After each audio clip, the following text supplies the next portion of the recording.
The phone vibrated between us on the table. Once, then again. She didn't reach for it.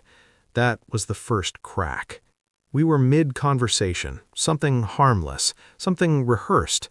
Her eyes flicked down for half a second, then away. Too fast, too careful.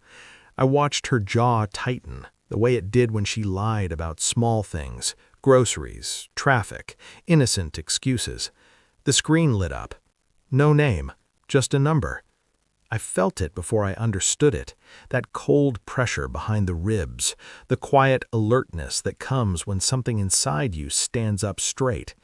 She smiled at me, the same smile I trusted, the same one that had convinced me for years that loyalty was effortless for her. "Sorry," she said, already flipping the phone face down. One word, perfectly timed. I nodded, took a sip of my drink, let the moment pass. Inside, something shifted. Not panic, not anger, alignment. I started replaying everything. Late nights that came with stories attached, messages she never opened in front of me, the way her laughter had slowly stopped including me. I didn't accuse, I didn't ask. I simply watched her breathe and wondered how long she'd been practicing that calm. Trust doesn't shatter loudly, it erodes. I told myself it was stress, work, life, anything that didn't require me to reframe years of memory. Denial is efficient like that. It buys time. But patterns don't lie. She guarded her phone like it was a second heart. Password changed, notifications silenced, a new habit of stepping outside to take calls. She'd come back with the smell of night air and distance clinging to her clothes. I tested nothing. I asked nothing. Instead, I listened. To pauses, to inconsistencies, to the way her stories needed maintenance. She spoke of a colleague too often, casually, always by first name, always followed by a quick correction, as if she'd said too much. I memorized dates, tracked moods, marked absences. Love had taught me her rhythms. Betrayal sharpened that knowledge into a blade. Still, I needed more than suspicion. I needed certainty. Because once you cross that line, there is no unseeing. I became invisible. That's the advantage of being trusted. You're never monitored. I pulled phone records under the pretense of fixing our plan. Numbers repeated. Durations too long to be professional, timed perfectly with her late meetings.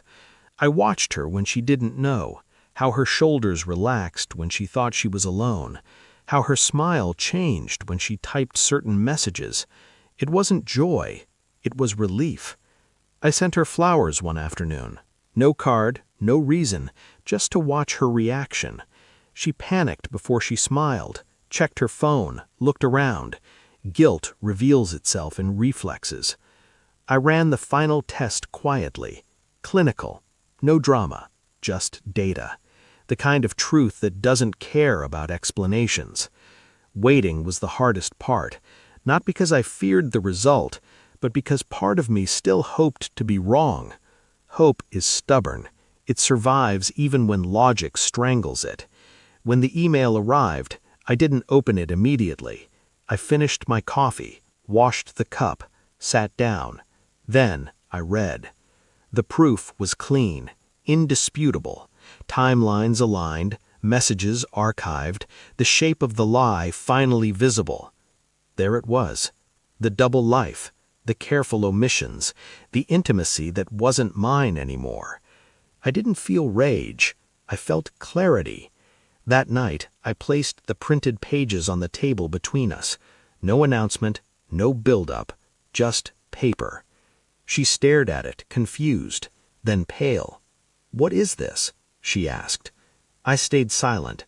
She read. Her breathing changed, hands trembling now. "I can explain." I raised a finger. Just one. The room went very quiet. Explanations are a currency for the innocent. She was already bankrupt. Her eyes filled. Mine didn't. I told her I knew longer than she thought, that I had watched her lie with precision, that I had learned the name of the man she replaced me with, that I had let her feel safe while I mapped her collapse. The truth hit her harder than anger ever could. She cried, apologized, reached for me like habit might save her. I stood up. That was the moment she understood power had changed hands. I didn't raise my voice, didn't insult her. I thanked her for showing me exactly who she was before I wasted any more loyalty on fiction. I walked out with nothing dramatic behind me, no slammed doors, no final words she could rewrite later. Just absence. Betrayal doesn't end you, it clarifies you. I don't replay her voice anymore, don't imagine alternate endings. I took the truth and closed the book where it belonged. Some wounds bleed, others cauterize instantly. She lost the version of me that believed. I gained the version that sees, and that exchange was never fair. The last thing I felt wasn't pain, it was control.